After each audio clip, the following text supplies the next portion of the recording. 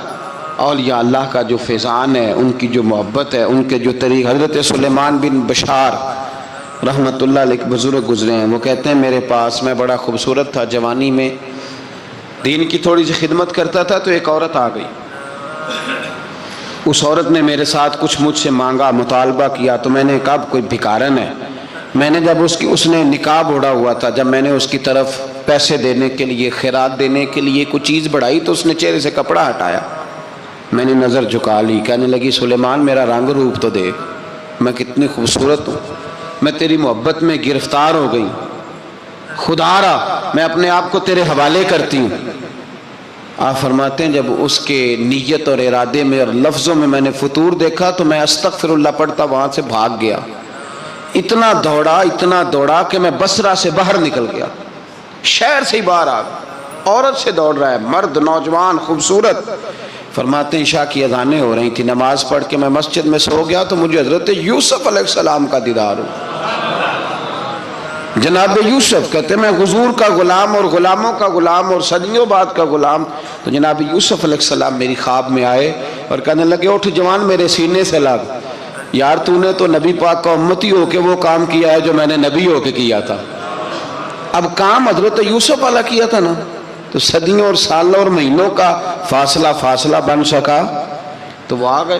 مسئلہ یہ ہے کہ شکوک و شبہات والی زندگی نقصان دیتی ہے۔ حضرت ہمارے سلسلہ مقدسہ میں ایک سلسلہ علویہ ہے جو اعلیٰ حضرت فاضل بریلوی کو حاصل تھا، شاہ عبدالعزیز صاحب محدث دہلوی رحمۃ اللہ تعالیٰ علیہ نے بڑا لکھا مولا علی کی شان پہ، حضرت علی پہ کلام، ان کا ذکر، ان کے تذکرے اس قدر فنا ہو گئے کہ ہر وقت ذکر علی کرتے۔ فرماتے ہیں مجھے خواب میں حضرت علی کا دیدار ہوا، انہوں نے مجھے بیعت فرمایا اور مجھے اپنے سلسلہ مبارکہ میں اجازت دی۔ تو شاہ صاحب رحمت اللہ علیہ فرمایا کرتے تھے کہ میں نے وہ بہت کم لوگ ہیں جن کو پھر ان میں بیعت فرمایا جاتا ہے، تھوڑے چند لوگ، اور ان کو سلسلہ مبارکہ میں اس میں چند لوگ ہیں۔ اعلیٰ حضرت کے بعد شاہ علیہ رسول ہیں، شاہ علیہ رسول کے بعد شاہ عبدالعزیز محدث دہلوی، وہ ڈائریکٹ مولا علی شیر خدا سے بیعت۔ تو مطلب یہ ہے کہ کام شکوک و شبہات سے نکلیں۔ قرآن نے کہا لا ریب فی، قرآن میں شک البتہ وَإِن كُنتُمْ فِي رَيْبٍ مِّمَّا نَزَّلْنَا عَلَىٰ عَبْدِنَا، بندے کچھ شک کرتے ہیں، اگر انہیں شک ہو تو وہ اس طرح کریں کہ فَأْتُوا بِسُورَةٍ مِّن مِّثْلِهِ، پھر اس کی مثل ایک صورت لے کے آئیں، اور وَادْعُوا شُهَدَاءَكُم مِّن دُونِ اللَّهِ إِن كُنتُمْ صَادِقِينَ، سارے بے شک اپنے حمایتی بلا لیں اگر وہ سچیں۔ شک والی دنیا سے باہر نکل آئیں، حقیقت والی دنیا کو قبول کریں۔ شکوک و شبہات کا ازالہ نہیں ہوتا، شک دوسرے شک کو جنم دیتا ہے، نقص دوسرے نقص کو جنم دیتا ہے، غلطی دوسری غلطی کو جنم دیتی ہے۔ اور انسان جب تک شکوک کی، میں نے آپ کو کہہ دیا کہ ہر گھر بس سکتا ہے، ہر گھر، ہر عورت کے صحیح ہونے کی امید ہوتی ہے، پر جس بیوی کو اپنے خاوند کے کردار پہ شک ہو وہ بیوی کبھی مطمئن نہیں ہوتی۔ ہر گھر بس جاتا ہے، لیکن جس خاوند کو اپنے بیوی کے کردار پہ شک ہو جائے اس کا کبھی اس کے ساتھ سلوک مخلصانہ۔ شکوک والی زندگی بیماروں کی زندگی ہے، شکوک والی زندگی بیماروں کی زندگی، کمزوروں کی زندگی، بزدلوں کی زندگی۔ اس لیے حقیقت والی چیز جب تک آپ کے پاس کوئی چیز کلیئر ہو کے نہیں آتی، شریعت اسلامیہ نے بہتان کی سزا رکھی ہے 80 کوڑے، پتہ ہے آپ کو؟ جس نے ایسے ہی بہتان لگا دیا، دلیل ہی کوئی نہیں، ایسے ہی کہہ دیا کہ جی وہ مجھے شک ہے جی انہوں نے ایسے کیا ہے، فرمایا اسے کوڑے مارو۔ شک کی بنیاد پر بہتان ترازی کرتا ہے، کوڑے کی سزا رکھی، 80 کوڑے مارو اس ظالم۔ یہ شک کر رہا ہے اس کو، جب اس کے پاس دلیل ہی کوئی نہیں۔ یہاں بڑے بندے ہیں بات کر دیتے ہیں، کہتے ہیں جی وہ ایسا ہوا ہوگا، میں نے ایسا دیکھا تھا، ہوگا، کیا تھا، ممکن ہے۔ تو یہ شکوک ہے۔ اس شکوک، یہ سامنے والے کا کچھ بھی نہیں بگڑتا، اس بیچارے کا کیا بگڑنا ہے۔ یاد رکھیں، بڑی خوبصورت بات یہاں حضرت عبداللہ ابن مسعود کی، آپ فرمایا کرتے تھے جب کسی بندے پر بندے شک کرتے ہیں اور ناجائز شک کرتے ہیں، اللہ اس کی عزتوں میں اضافہ فرما دیتا ہے، اللہ اسے شانیں عطا کرتا ہے۔ اپنی زندگی کو بیماریوں سے نکالنے، یہ روحانی بیماری ہے شک، اس سے باہر آنا ہے۔ یہ ظلم ہے، اولیاء پہ بھی شک، صوفیاء پہ بھی شک، علماء پہ بھی شک، ہر بندے پہ شک، کوئی صحیح نہیں، سارے غلط، میں اکیلا صحیح۔ اس شک سے باہر آ جائیں، یہ نفسیاتی مریض بنا دے گا، بے سکون کرے گا، بے قرار کرے گا۔ جس ترتیب سے ہم مسکراتے ہیں، جس ترتیب سے ہم روتے ہیں، جس ترتیب سے ہم کسی بات کا اظہار تشکر کرتے ہیں، خدا ان باتوں سے پاک ہے۔ اب بہت ساری حدیثوں میں آیا کہ وہ مسکراتا ہے، تو کیا مطلب ہے مسکرانے کا؟ تو علماء تفسیر نے لکھا ہے مسکرانے کا مطلب یہ ہے کہ وہ بڑا ہی راضی ہوتا ہے اپنے بندے سے، بڑا راضی ہوتا ہے، یہ مطلب ہے۔ ایک تو مسکرانے کا مطلب یہ کہ وہ بڑا راضی ہو گیا، بڑا راضی ہو گیا، وہ مسکرا دیا اپنے بندے پہ۔ اور ایک اس کا معنی خود نبی پاک صلی اللہ تعالی علیہ وسلم نے بیان فرمایا، مسند امام احمد بن حنبل میں حدیث ہے، حضور سید عالم علیہ السلام سے صحابہ نے پوچھا یا رسول اللہ شہید تو بڑے لوگ ہوتے ہیں، شہیدوں میں افضل کون ہے؟ تو اللہ کے حبیب علیہ السلام فرمانے لگے وہ والا بندہ جو ڈٹ گیا تھا کافروں کے مقابلے میں، وہ ہلا نہیں، پوری طرح ڈٹ کے جو لڑا وہ شہداء میں افضل ہے۔ حضور فرماتے ہیں وہ جنت کے بالا خانوں میں سیر کرے گا اور رب اسے دیکھ کے مسکرائے گا، رب اسے دیکھ کے مسکرائے گا، اللہ تعالیٰ مسکراتا ہے اسے دیکھ کے۔ اور اگلے جملے میں حضور نے وضاحت کر دی، فرمایا جب رب دنیا میں کسی پر مسکراتا ہے نا، تو اس کا معنی یہ ہے کہ قیامت میں پھر اللہ اسے حساب کوئی نہیں لے گا۔ جس پر اللہ دنیا میں مسکرا دیا اس سے کوئی حساب، تو وہ کام ڈھونڈنے چاہیے نا جس سے اللہ مسکرائے۔ ویسے کبھی ہم ایسا کرتے ہیں کہ نہیں کہ کسی کو راضی کیا جائے؟ یہ کام ہم کرتے ہیں کہ ہماری کمپنی کا جو سربراہ ہے وہ ہم سے راضی رہے، جس ادارے میں ہم پڑھاتے ہیں اس ادارے کا بڑا ہم سے راضی رہے، یہ کرتے ہیں ہم، اس کے لیے کچھ نہ کچھ ہیلے بہانے ہم کرتے ہیں۔ برادری، قبیلہ، علاقہ، بستی، لوگ کسی طریقے سے ہمارے ساتھ مطمئن رہیں، کرتے ہیں نا یہ سارے کام۔ اس میں تھوڑی مشکل بھی ہمیں آتی ہے لیکن کرتے ہیں، کیا کریں۔ گھر میں بھی کئی دفعہ ایسا ماحول بنانا پڑتا ہے۔ چلیں ایک اور میٹھی مثال دیتے ہیں، زیادہ سمجھ میں آئے گی۔ چھوٹا بچہ خوش رہے، آپ اس کے لیے محنت نہیں کرتے، وہ چھوٹا ہے اس کو خوش کرنا فرض ہے ابا پہ، لیکن وہ کہتا ہے کہ میں نے موٹر سائیکل لینا ہے، چھوٹا ہے چلا ہی نہیں پائے گا، تو ابا پھر اسے راضی کرتا ہے، کہتا ہے بیٹے چھوٹا سائیکل لے لے، چل میں تجھے اڑانے والا جہاز لے دیتا ہوں۔ مقصود کیا ہے کہ اس کو ناراض نہیں کرنا، یہ روئے نہ، اس کا دل نہ ٹوٹے ہو۔ یارو سنو نا میں کیا کہہ رہا ہوں، اگر چھوٹے بچے کے لیے وہ چیزیں ڈھونڈتے ہو، میرے ابا جی نا اپنے نواسے کے لیے کھلونا لے کے آئے تو بچہ بڑا ہی کھیلا، تو ابا جی کہنے لگے لو پیسے پورے ہو گئے میرے، بچے کو پسند بڑا ہے نا، پیسے پورے کر چھڑے نے، دیکھو نا جی کتنا اس کو راضی ہوا ہے۔ تو انسان کیا کرتا ہے کہ کوشش کرتا ہے، چھوٹا بچہ بھی ناراض نہ ہو تو وہ چیزیں وہ ڈھونڈتا ہے کہ اس کو کیا پسند ہے، چاکلیٹ لے جاؤں، فلاں چیز لے جاؤں، آئس کریم لے جاؤں۔ تو ایک بچے کے لیے، گھر کے لیے، سربراہ کے لیے اتنی محنت کرتے ہو، تو وہ کام بھی ہمیں ڈھونڈ کے تلاش کرنے چاہیے نا جس سے رب راضی ہوتا ہے، اللہ راضی ہوتا ہے۔ بتاؤں وہ کون کون سے کام ہیں؟ نبی کریم صلی اللہ تعالی علیہ وسلم نے ارشاد فرمایا 3 لوگ ہیں جنہیں دیکھ کے رب مسکراتا ہے۔ یا رسول اللہ صلی اللہ علیہ وسلم وہ کون کون سے؟ تو محبوب فرمانے لگے ایک وہ بندہ ساری مخلوق سوئی ہے، آدھی رات ہے، رات کا پچھلا پہر ہے، اس نے اٹھ کے وضو کر لیا، مصلی پہ کھڑا ہو گیا خدا کی یاد میں، فرمایا اسے دیکھ کے رب مسکراتا ہے جو اس کی شان کے لائق ہے، مسکراتا ہے اللہ۔ یہ تو سونے کا ٹائم تھا، یہ تو گہری نیند آنے کا وقت تھا، رات کا پچھلا پہر، رات پوے تے بے درداں نو نیند پیاری آوے، تے درد مندانو یاد سجن دی ستیاں بھی آن جگاوے، اور ساون کی کالی راتوں میں جب بوندا باندی ہوتی ہے، وہ راتوں کو اٹھ اٹھ روتے ہیں جب خلقت ساری سوتی ہے۔ اللہ مسکراتا ہے۔ اور سننا میرے بھائی، میرے نبی پاک صلی اللہ تعالیٰ علیہ وسلم فرماتے ہیں جب مسلمان نماز کے لیے صفیں بناتے ہیں نا، ترتیب لگ رہی ہوتی ہے، اب اللہ کی بارگاہ میں کھڑے ہوں گے، قیام کریں گے، رکوع کریں گے، سجود کریں گے، فرمایا جب مومن صفیں بناتے ہیں تو رب دیکھ کے مسکراتا ہے، مسکراتا ہے۔ کمال ہو گئے عروج بندگی کا، جب بندے کو دیکھ کے رب مسکرائے۔ خدا بندے سے خود پوچھے بتا تیری رضا کیا ہے، مسکراتا ہے۔ اور میرے نبی پاک علیہ السلام فرماتے ہیں جب مجاہد جہاد کے لیے صفیں سیدھی کرتے ہیں، آج تو یہ رب کے نام پہ مرنے ہی آ گئے، یہ صفوں میں کھڑے ہوں گے، ترتیب سے لڑیں گے، ترتیب سے گلا کاٹیں گے کافروں کا یا شہادت لیں گے۔ فرمایا جب جہاد کے لوگ صفیں بناتے ہیں تو رب انہیں دیکھ کے مسکراتا ہے۔ کتنے نصیبوں والا وہ بندہ ہے جسے دیکھ کے مسکرا دیا۔ او یار، کبھی تیرا بیٹا تیرے سامنے مسکرائے نا چھوٹا تو تیرا دل باغ باغ ہو جاتا ہے۔ تیری ماں بیمار کسی ایک دن صحیح طرح ہنس پڑے تو طبیعت خوش ہو جاتی۔ مجھے بتاؤ نا جس کا رب بھی اسے دیکھ کے ہنس پڑے، جو اس کی شان کے لائق ہے، کیا اس بندے کے نصیبیں ہیں، کیا اس کے مقدر ہیں۔ آپ اس مقام پر اپنے آپ کو لائیں۔ اب دیکھیں نا، یہ حدیث آپ نے سن لی، اب ہم نے نا اس طرح صفیں نہیں بنانے جس طرح ساری دنیا، اب ذرا صفیں بھی شوق سے بنائیں گے، اب ذرا تھوڑا سا شوق پیدا کریں گے۔ بھئی یہ تو میں وہ کام کرنے لگا ہوں جسے دیکھ کے رب مسکراتا ہے۔ نبی پاک صلی اللہ علیہ وسلم نے فرمایا جب کوئی بندہ توبہ کرتا ہے نا، ہم توبہ کا رٹا لگاتے ہیں، یا اللہ میری توبہ، یا اللہ۔ اور توبہ کا تو مطلب یہ ہے کہ پچھلے گناہوں سے پکی توبہ، آج کے بعد یہ غلطی نہ کرنے کا پکا وعدہ۔ تو نے ساری شب برات رو کے گزاری ہے، بتا سویرے جھوٹ جوڑنے کا ارادہ ہے تیرا؟ آج کے بعد رشوت تو نہیں نہ لے گا، ملاوٹ تو نہیں نہ کرے گا، یہ توبہ ہے۔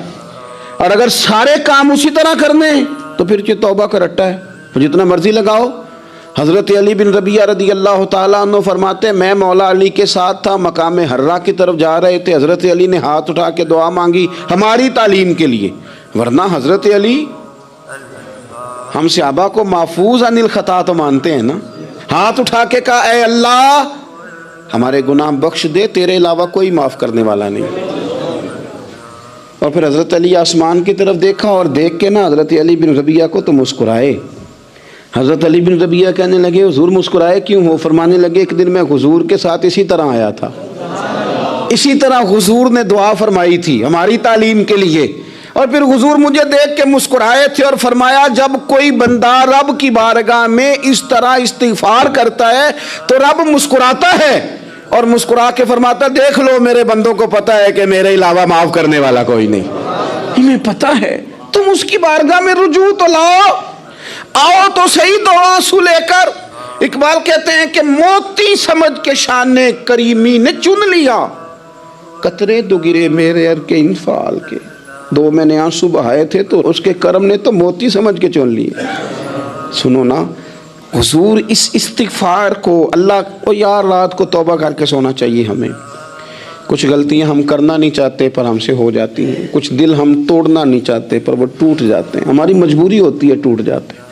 رات کو اس کی بارگاہ میں ہاتھ باندھ کے کشکول طلب دراز کر کے خوب استغفار پڑھنا چاہیے کہ مالک بندے ہیں نا کیا کریں، نفس کا ساتھ ہے، دنیا کا ساتھ ہے، خواہشات نفسانیہ، مالک معاف کر دے۔ درد سے توبہ، رسم نہ ہو، کہانی نہ ہو، لفظ نہ ہو، جملے نہ ہوں، اور جناب ایسے لوگوں کے بیچ بڑے ہاتھ باندھ کے اور بڑا کوئی ضرورت نہیں، آپ اکیلے اپنی چارپائی پہ بستر کے اندر منہ دے کے بھی درد سے کہیں گے نا معاف کر دے تو وہ تو مہربانی بڑا ہے۔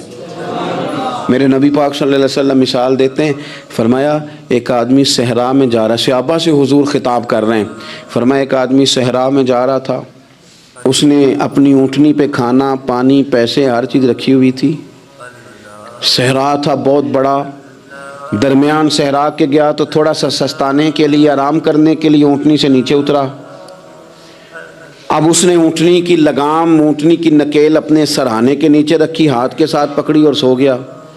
تھوڑی ہی دیر کے بعد جب اس کی آنکھ کھلی تو دیکھا اونٹنی غائب ہے۔ صحرا میں وہ پیدل نہ آگے جا سکتا ہے، نہ پیچھے جا سکتا ہے، نہ دائیں نہ بائیں، کھانے کو روٹی نہیں، پینے کو پانی کا قطرہ نہیں، تھوڑا ادھر بھاگا ادھر بھاگا، تھک گیا۔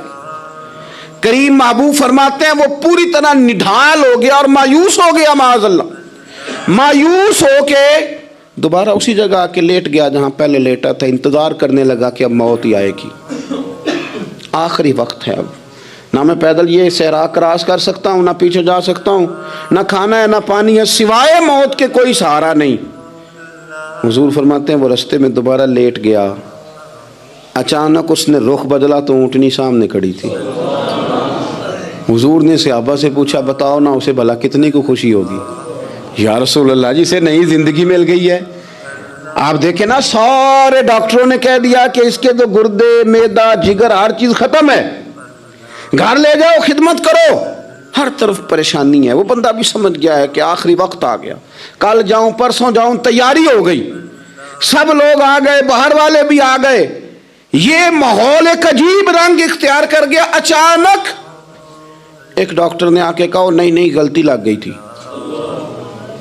مجھے بتائیے انداز کیا ہوتا ہے؟ بغیر دوائی کے بندہ اٹھ کے کھڑا نہیں ہو جاتا، او میں تو بچ گیا ہوں۔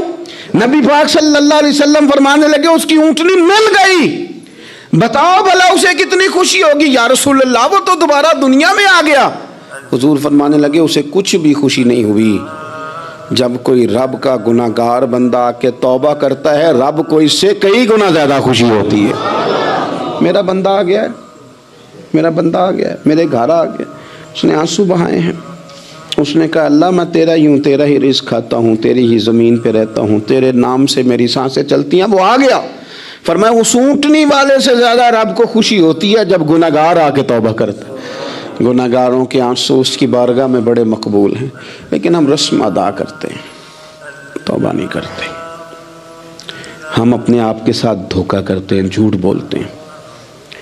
ہم بندہ کوئی ناراض ہو جائے تو ہمیں کو نہیں نیند آتی، اس کے گھر چلے جاتے ہیں۔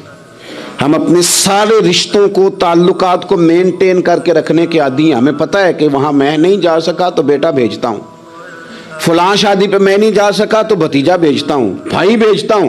ہر تعلق کا ہم نے خیال رکھا کوئی روٹھ نہ جائے، لیکن کمال ہے نا یہ نہیں سوچا کہ اگر رب روٹھ گیا تو جب وہ روٹھ جائے نا تو سارے رشتے بھی بندے کے پاس موجود ہوں تو کوئی کارآمد نہیں ہوتا، پھر کروڑوں روپیہ جیب میں ہوں تو ڈاکٹروں کی دوائیاں اثر نہیں کرتی۔ وہ روٹھ جائے تو پھر انسان اس طرح سے پھسلتا ہے کہ بڑے بڑے اس کے پاس دروازے ہوتے ہیں پر کسی جگہ اس کا ہاتھ نہیں لگتا۔ خدا را خیال کریں، دنیا روٹتی ہے تو روٹھ جائے، رب رسول ناراض نہ ہونے پائیں، اس کا خیال کریں۔ حضور فرماتے ہیں وہ مسکراتا ہے، اسے خوشی ہوتی ہے جب کوئی اس کا بندہ اس کی طرف رجوع کرتا ہے۔ میرے عزیزو، رسول پاک صلی اللہ تعالی علیہ وسلم نے ان لوگوں کے تذکرے کیے جنہیں دیکھ کے رب مسکراتا ہے۔ ہم نا گناہ گاروں پر بھی فتویٰ دینے میں جلدی کرتے ہیں اور نیکی پر بشارت دینے میں بھی جلدی کرتے ہیں، حالانکہ یہ ہماری ذمہ داری نہیں۔ پتہ نہیں اللہ تعالیٰ کس کو کب توفیق توبہ دے کے اپنے قریب کر لے، لیکن بڑی جلدی ہے، بڑی جلدی فتویٰ دینے میں۔ اور یہ فتویٰ اب صرف مفتیوں کا نہیں رہ گیا، یہ میری طرح کے آپ کی طرح کے ڈھیروں لوگ ہیں جنہوں نے جیبوں میں فتوے ڈالے ہوئے ہیں۔ بھئی آپ نے کیوں ذمہ داری لے لی ہے جنت میں داخل کرنے کی اور نکالنے کی؟ یہ تو میرے رب کریم کا کرم ہے، وہ جس کو چاہے جب چاہے جتنا چاہے عطا کرے۔ لیکن کچھ لوگ نا بڑے پکے ہو گئے ہیں کہ شاید جو میں سوچ رہا ہوں وہی درست ہے۔ کبھی کبھی کچھ چیزیں عجیب بھی ہوتی ہیں، لہذا خدا کی رحمت پر بھروسہ کر کے بات کرنی چاہیے، اپنی مرضی کے فتوے نہیں داغنے چاہیے۔ وہ دیکھو جی فلانا بندہ یوں کر رہا ہے، آپ کو پتہ ہی نہیں پوری بات کا، آپ کو علم ہی نہیں پوری بات کا۔ حضرت بہاءاللہ نقشبند بخاری رحمۃ اللہ علیہ فرماتے ہیں میں حج کرنے گیا تو وہاں میں نے ایک آدمی کو کروڑوں کا کاروبار کرتے دیکھا تو میرے دل میں خیال ہے یہاں بھی اللہ اللہ کرنی چاہیے تھی، دنیا داری کر رہا ہے۔ لیکن فرماتے ہیں حج سے فارغ ہوئے تو میں نے دیکھا وہی بندہ سارا کچھ رب کی بارگاہ میں خیرات کر رہا ہے، اور سینکڑوں غریب حاجی ہیں جن کو پورے خرچے دے رہا ہے۔ تو میں نے وہیں اپنی سوچ سے توبہ کی کہ میں کہاں تھا، بڑی جلدی کھڑے نہ ہو جائیں. حضرت حسن بصری رحمۃ اللہ تعالیٰ علیہ ارشاد فرماتے ہیں کہ میں دریا کے کنارے گیا تو وہاں میں نے ایک شخص کو دیکھا، وہ اپنی ایک خاتون کی گود میں سر رکھ کے بیٹھا اور قریب ایک بوتل بھی پڑی ہے. میرے دل میں معاذ اللہ خیال آیا کہ دیکھو کس انداز میں ایک عورت کے ساتھ یہ ہے اور پاس بوتل بھی پڑی ہے، جانے شراب ہے. کہتے میں سوچ ہی رہا تھا کہ اچانک ایک کشتی آ رہی تھی دریا میں. وہ ہچکو لے کھائے، کشتی میں 4-5 لوگ تھے، وہ دریا میں ڈوبنے لگے. وہ آدمی تیزی سے اٹھا، دریا میں چھلانگ لگائی، پہلے ایک کو نکالا، پھر دوسرا نکالا، پھر تیسرا نکالا. ایک بندہ رہ گیا، کہنے لگا حضور مجھے تو آپ نے گناہگار سمجھا ہے، میں تو بڑے غلط انداز میں یہاں بیٹھا ہوں، آپ نے جو سوچا. چلیں یہ چوتھا بندہ آپ نکالنا ہے. کرے نا یہ کام، کرے نا یہ کام. بڑے بھولے بھالے، بڑے اللہ والے، ریاض آپ کو بس ہم ہی جانتے ہیں. اتنی جلدی فتویٰ. حضرت حسن بصری فرماتے ہیں میں پشیمان ہوا. میں نے کہا مجھے تیرنا نہیں آتا، تو دیر نہ کر، چوتھا ڈوب نہ جائے. کرتے اس نے چھلانگ لگائی، چوتھا بھی نکال لایا اور کہنے لگا حضرت آپ نے جلدی کی سوچنے میں، یہ بی بی میری ماں ہے اور یہ سرکے کی بوتل ہے. ہم ماں بیٹے کا یہ مشغلہ ہے کہ یہ وہ جگہ ہے جہاں آ کے لوگ مسافر اترتے ہیں، اور یہاں سے کسی کا گھر 100 میل ہے، کسی کا 200 میل ہے. ہم صبح سرکہ، کھجوریں، روٹیاں لے کے یہاں آتے ہیں، مسافروں کی نوکری کرتے ہیں. کوئی پریشان ہو تو مدد کرتے ہیں. حضرت خواجہ حسن بصری فرماتے ہیں میں نے معافی مانگی، ان سے بھی مانگی، رب سے بھی مانگی. انہوں نے مانگ لی نا، بزرگ تھے، پر ہم کو نہیں تیار مانگنے کو. ہم ہر وقت بدگمانیاں، وہ فلانا فلانے جرم کرتا تھا، میں اسے اب کیسے نیک مان لوں. بھئی اب وہ نمازی ہے، خدا کے گھر آتا جاتا ہے، اب اللہ کی بارگاہ میں حاضر ہوتا ہے. جب رب نے معاف کر دیا تو بھی سوچ بدل جا. سنیں حضور کیا فرماتے ہیں. نبی پاک صاحب العلاق صلی اللہ تعالی علیہ وسلم فرماتے ہیں، مسند امام احمد بن حنبل دیکھیے، فرمایا رب اس وقت بڑا ہی مسکرائے گا جب قاتل بھی جنت میں جائے گا، مقتول بھی جنت میں جائے گا. یا رسول اللہ مقتول تو گیا، یہ قاتل کیسے چلا گیا؟ حضور فرماتے ہیں جائے گا، اور جائے گا اور رب مسکرائے گا جو اس کی شان کے لائق ہے. یا رسول اللہ کس طرح؟ تو نبی پاک صلی اللہ علیہ وسلم فرمانے لگے اس نے ایک مومن کو قتل کیا تھا، وہ شہید ہو کے جنت میں چلا گیا. اب اللہ نے بعد میں اسے توبہ کی توفیق دے دی. پہلے اس نے کلمہ پڑھا، پھر یہ میدان میں اترا، کافروں سے لڑا، یہ شہید ہوا، رب نے اسے بھی جنت دے دی. قاتل بھی جنت میں، مقتول بھی جنت میں. اور بات اتنی انوکھی ہے کہ رب دیکھ کے مسکرا رہا ہے جو اس کی شان کے لائق ہے. ہم جلدی میں ہیں، ہم انتظار نہیں کر رہے کہ شاید توبہ کر جائے، ہم انتظار نہیں کر رہے. لیکن میرے عزیز اتنی جلدی نہ کریں. سوچوں کا صاف ہونا، ذہنوں کا پاک ہونا، اور لوگوں کے بارے میں گمان کا اچھا ہونا. آپ کسی نفسیات کے ڈاکٹر کے پاس چلے جائیں، اسے کہیں ٹینشن بڑی ہے. میں ان کے مضامین پڑھتا رہتا ہوں، وہ سب سے پہلا سبق آپ کو یہ پڑھائیں گے کہ اچھا سوچا کریں. اچھا سوچنے سے بندہ تندرست رہتا ہے. کس سے بندہ تندرست رہتا ہے؟ ہیں جی واقعی. یعنی اس والے پڑوسی کے بارے میں بھی اچھا سوچنا ہے گھر میں، اس والے کے بارے میں بھی، چھوٹے بھائی کے بارے میں بھی اچھا سوچنا ہے، اور بڑے کے بارے میں بھی اچھا ہی سوچنا ہے. یعنی اپنی برادری قبیلے کے بارے میں بھی اچھا سوچیں، جو قبیلے کا نہیں اس کے بارے میں بھی چلیں تھوڑا سا اچھا سوچ لیں. اپنے بارے میں تو اچھا سوچا ہے بڑا. میں کہتا ہوں کہ ہم اپنی غلطیوں سمیت اپنے آپ سے بڑا پیار کرتے ہیں، اور دوسرے کی ایک غلطی نظر آ جائے تو ہمیں گھن آنے لگ جاتی ہے. آپ جلدی نہ کریں. مالک نے موقع دیا ہے بندوں کو، نہ وہ کسی کا رزق چھین رہا ہے، نہ سانسیں چھین رہا ہے، وہ اپنی زمین پہ چلنے بھی دے رہا ہے، رہنے بھی دے رہا ہے. تو جب اس نے موقع دیا ہے آپ بھی تھوڑا موقع دیں. اللہ بڑا کریم ہے، دروازے کھولے گا، اس کے بندے اس کی بارگاہ تک پہنچیں گے. بدگمانیاں اور پھر بدگمانیوں کا عروج، اور اس لیول تک جا کے بات کر دینا ہے کہ جہاں سے خوف آئے کہ یار یہ بات نہیں کرنی چاہیے تھی. رسول کائنات سرور دو عالم صلی اللہ تعالی علیہ وسلم فرماتے ہیں کہ اللہ مسکراتا ہے. دیکھو ہمارے ہاں نا ایک اور بھی مسئلہ بن گیا. میں نے کچھ لوگوں کو نا پکا، میرے پیارے ہیں، محبت ہے مجھے، تو میں چونکہ آپ میری کلاس ہیں، میں مشاہداتی اور تجرباتی باتیں بھی کر لیتا ہوں، اسی کی روشنی میں کئی دفعہ گفتگو بھی تیار کرتا ہوں. کچھ لوگوں نے نا پکا ذہن بنا لیا یہ کہنے کا کہ ہاتھ بڑا تنگ ہے، پکا. آپ جس وقت پوچھ لیں ان کا ہاتھ اور بڑا ہی زیادہ تنگ ہے. آپ یقین کریں بہن کا جو خامند ہے وہ کہہ رہا ہے جا حصہ لے کے آ, تیرے بھائیوں کی کمائی تو نہیں تیرے ابا کی ہے, لے کے آ. وہ بیچاری اس کی منتیں کر رہی ہے, کہتی ہے اگر جاؤں گی نا تو وہ کہیں گے حصہ لے جا, آج کے بعد ہمارے گھر نہ آنا, میرا دروازہ نہ بند کرو, مہربانی کرو. اور بھائی سے بات کرتی ہے تو کہتا ہے ہاتھ ہی بڑا تنگ ہے, جب ٹھیک ہوگا تو دے دوں گا. نہ کریں یہ ظلم. ہمارے اپنے تڑپتے رہتے ہیں اور ہماری دولتیں اندر پڑی رہتی ہیں. ہمارے اپنے چھوٹی چھوٹی ضروریات کے لیے پریشان ہوتے ہیں, لیکن ہم بڑے بڑے بہانے ہیں ہمارے پاس, کہتے ہیں یہ نکما ہے, یہ نکھٹو ہے, یہ کام نہیں کرتا, اس میں فلانا ہے, بے فلانا ہے, بلے میں نے نہیں ساتھ چلنا.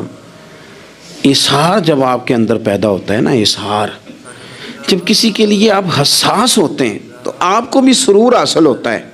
نہ کریں یہ کام کہ آپ کو اللہ نے وسعت دی ہے اور ہر وقت آپ ہاتھ تانگ ہونے کا رونا رو رہے ہیں, ہر وقت آپ یہ کہہ رہے ہیں میں بڑی آزمائش میں ہوں, جب خدا نے آپ پہ نہیں ڈالی. تو اتنے جھوٹ بولنا صرف اس لیے کہ میرے پیسے بچ جائیں, صرف اس لیے کہانی سنانا کہ حالات میرے بڑے خراب ہیں کہ کوئی بندہ میرے سے کوئی تھوڑا بہت قرض نہ مانگ لے. سنو, نبی پاک صلی اللہ علیہ وسلم کے پاس مہمان آ گیا, بخاری مسلم ہے. حضور نے ازواج مطہرات کے گھروں میں پیغام بھیجا, کچھ چیز ہے ضیافت کے لیے؟ یا رسول اللہ کچھ بھی نہیں, یہ دو جہاں کے شاہ ہیں اور پاس کچھ رکھتے نہیں, دو جہاں کی نعمتیں ہیں ان کے خالی ہاتھ میں. یا رسول اللہ کوئی چیز بھی نہیں. حضور نے صحابہ کے مجمع پہ نظر ڈالی, یا رسول اللہ صلی اللہ علیہ وسلم حکم ہو. تو حضور فرمانے لگے تم میں سے کوئی بندہ ہے جو اسے گھر لے جائے روٹی کھلائے. ایک صحابی اٹھے فوراً, حضور میں لے کے جاتا ہوں کھانا کھلاتا ہوں. فرماتے ہیں میرے گھر میں صرف بچوں کا کھانا تھا, یہ نہیں کہ فریزر بھرا ہوا ہے نعمتوں سے, صرف بچوں کا کھانا. یہ نہیں کہ کسی کو دیکھ کے اپنی ہنڈیا پہ برتن دے لیا, صرف بچوں کا کھانا. کہتے ہیں گھر گیا, بیوی سے کہا کیا کیفیت ہے؟ کہنے لگی بچوں کی روٹی ہے. میں نے کہا بچے سلا دے, صبح ناشتہ کر لیں گے. تو کہنے لگی آپ کیا کھائیں گے؟ تو میں نے کہا نہ میں کھاؤں گا نہ تو کھائے گی, مہمان جو نبی پاک کا ہے. کہا اچھا, اب ذرا تجویز دیکھو میاں بیوی کی سوجھی آپس میں. کہتے ہیں کھانا لگا دینا کیونکہ ایک آدھ بندے کا کھانا ہے. اپنی غربتوں کا ہر جگہ اظہار کرنا, رونا رونا. یہ دیکھو غربت کیسے چھپائی جا رہی. اس کو کہا نہیں کہ چل تو تھوڑا رحم کھا, تو آیا ہے تو تھوڑا رحم کھا, یہ نہیں کہا. کہا اٹھ کے نا تو کھانا رکھنا اور اٹھ کے نا چراغ ٹھیک کرنے کے بہانے بجھا دینا. ہم دنیا والوں کے سامنے کیوں اپنے دکھ بیان کریں؟ ہم جو کہیں گے رب رسول کی بارگاہ میں کہیں گے. تو نا چراغ ٹھیک کرنے کے بہانے. اہلیہ اٹھی, کھانا دینے کے بعد چراغ ٹھیک کرنے کے بہانے بجھا دیا. خامد بھی ہاتھ چلاتے رہے, بیوی کبھی برتن رکھتی کبھی اٹھاتی, پتہ چلے کہ کھانا کھا رہے ہیں, کھانا کھایا جا رہا ہے. کہتے ہیں مہمان پیٹ بھر کے کھانا کھا گیا. یہ کام ہوا رات کے اندھیرے میں, اس وقت ہوا جب چراغ بھی بند تھا, اس وقت ہوا جب کوئی دیکھنے والا نہیں تھا, کسی پڑوسی کو بھی خبر نہیں تھی.